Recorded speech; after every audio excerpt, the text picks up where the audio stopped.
हाय, मेरा नाम श्रेष्ठा है और आज जो हम थ्योरी पढ़ने वाले हैं वो आप अगर साइकोलॉजी के स्टूडेंट हैं, आप एमबीए के स्टूडेंट हैं, आप यूजीसी नेट लेबर कोड 55 या 17 की प्रिपरेशन कर रहे हैं, आपके लिए इम्पोर्टेंट हो जाता है।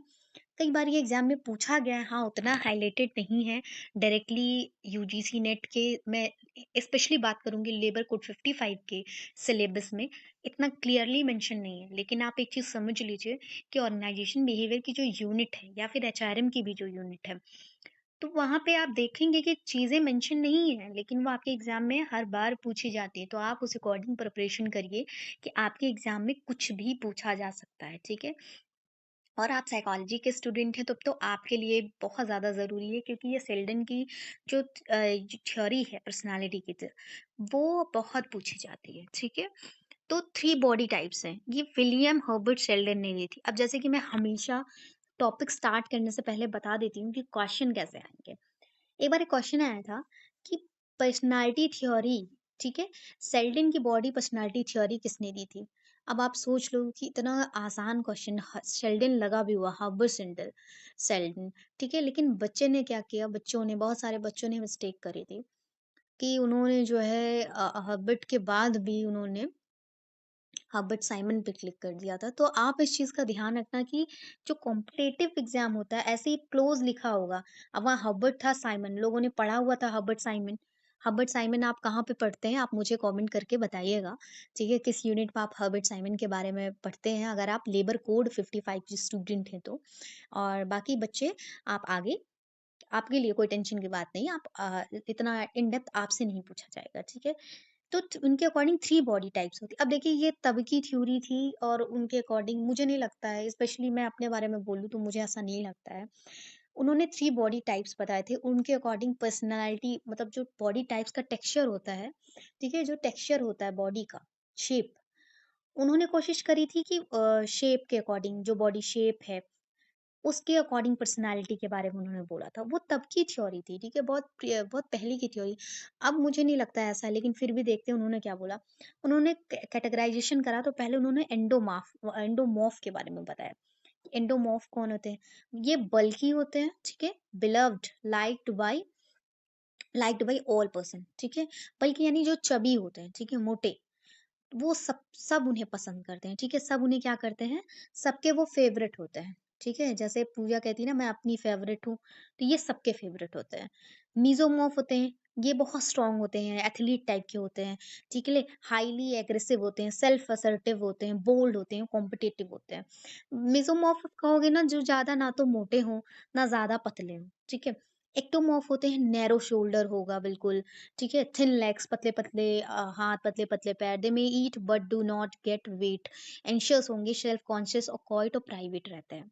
ठीक है? तो ये आप चीज़ समझ पा रहे हैं कि बॉडी टाइप, अब एक्टोमॉर्फ, मैं मेरी भी मतलब बहुत सारी फ्रेंड्स हैं जो एक्टोमॉर्फ हैं। और एक चीज़ हमें यहाँ पे एक चीज़ मैंने नोटिस की है, वो मुझे, मेरे अकॉर्डिंग तो यहाँ की, ये लिखा है ना, they may eat but do not get weight. मेरी एक व्हेन मैं एमबीए कर रही थी जब, तो मेरी जो फ्रेंड थी, अभी भी है, तो वो कितना भी खा ले वो वेट पुट ऑन नहीं करती थी, और मैं थोड़ा-सा भी कुछ खा लूँ ना, तो मैं वेट पुट ऑन कर लेती थी, ठीक है? तो उसकी जो पर्सनैलिटी थी, अब ऐसा बोला जा रहा है, लेकिन जो वो थी वो बहुत ही एक्स्ट्रोवर्ट थी। इवन मैं मेसोमॉर्फ हूँ, लेकिन वो एक्टोमॉर्फ थी, यानी बॉडी शेप के अकॉर्डिंग मैं बोल रही हूँ। तो मैं ना बहुत इंट्रोवर्ट थी और वो एक्स्ट्रोवर्ट थी। आपको आई होप इंट्रो और एक्सट्रोवर्ट का मतलब पता होगा। नहीं पता है मीन्स तो कोई बात नहीं। इंट्रोवर्ट होते हैं जो बहुत जल्दी किसी से घुलते-मिलते नहीं हैं। उनको अपने मतलब अपने आप को रिज़र्व करके अच्छा लगता है। एक्स्ट्रो होते हैं जो सोशल लोगों से मिलना, नए-नए आइडियाज़ शेयर करना, पार्टीज़ करना, इन्हें बहुत पसंद होता है। ठीक है?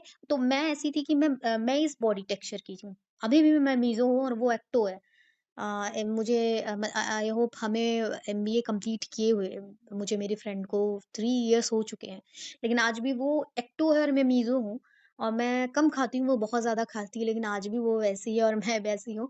और हमारा जो बिहेवियर है, वो भी बिल्कुल वही है। मैं अभी भी इंट्रोवर्ट हूँ, वो अभी भी एक्सट्रोवर्ट है। ठीक है?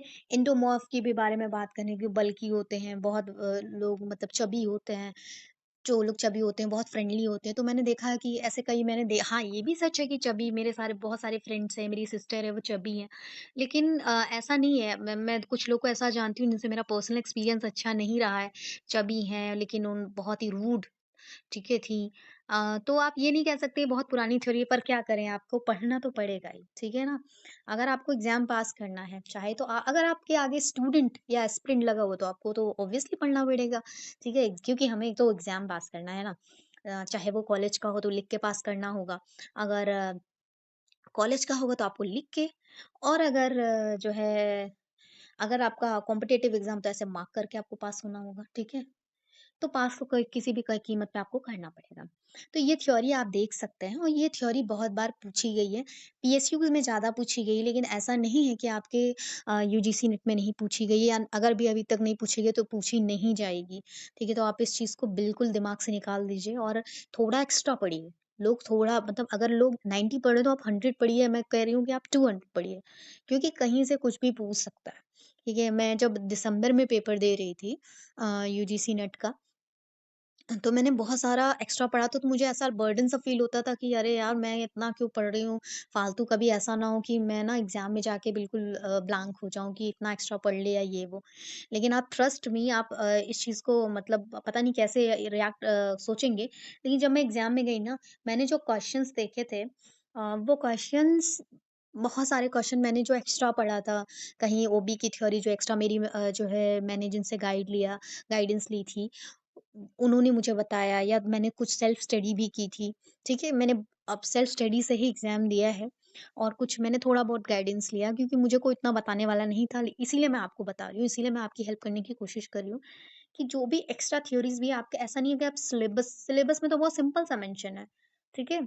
पर्सनैलिटी और ऐसे थ्योरी लिखा हुआ है, लेकिन उसमें नाम मेंशन नहीं है, बहुत सारी थ्योरीज़ आप पीवाईक्यू की बुक में देख सकते हैं। मैं अभी पढ़ाते-पढ़ाते एक्स्ट्रा आपको क्यों बता रही हूँ, क्योंकि ये सारी चीज़ें बहुत कम लोग बताते हैं।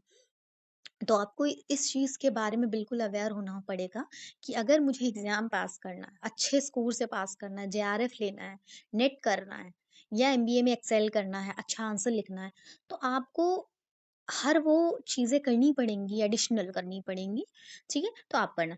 अब ये थ्योरी तो एक मैं एनटीए कुछ चीज़ों पे तो मैं एनटीए फेवरेट लिखना चाहती हूँ, सच में। कुछ चीज़ों में मैं चाहती हूँ कि ना मैं एनटीए फेवरेट लिख दूँ ऐसे, एनटीए फेवरेट, ठीक है? उनमें से ये थ्योरी ही ऐसी ही है, ठीक है?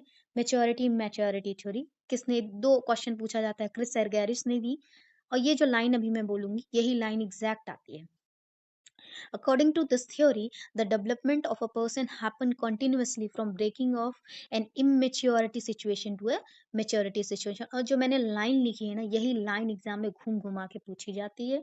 जितने बार भी आई है यही लाइन आई है, ठीक है? मैच द कॉलम में आई है और ऐसे स्टेटमेंट में भी आया है, ठीक है? तो आप इस चीज़ का ध्यान रखना, ये थ्योरी तो प्लीज स्किप मत करना।